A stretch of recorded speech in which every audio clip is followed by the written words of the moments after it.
So why does gravity sculpt things into spheres? Well, the first thing to say is that it doesn't, necessarily.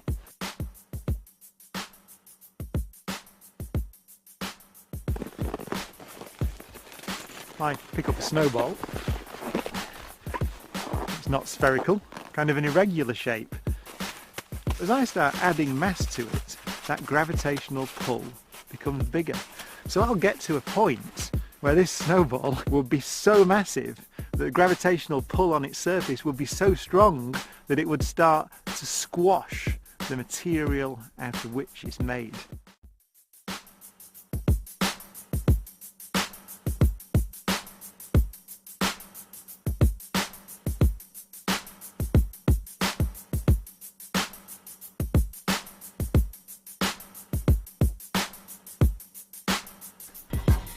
Now you could ask the question, how much matter do I need for gravity to get strong enough to start overcoming the strength of rock and sculpting things into spheres?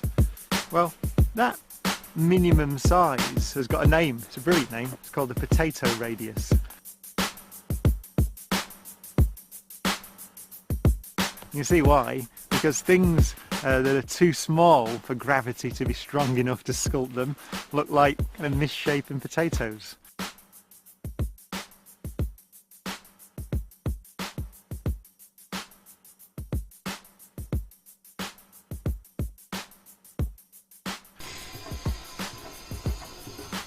The great thing is you don't even need to imagine it. You can calculate it.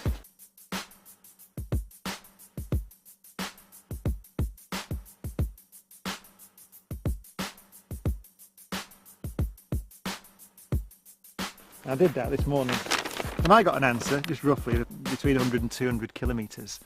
The brilliant thing, the most beautiful thing, was if you look up into space and look at the moons of Mars and Saturn and Jupiter and objects out there in the solar system, you'll find that, roughly speaking, if their radius is bigger than about 200 kilometres, they're beautiful spheres.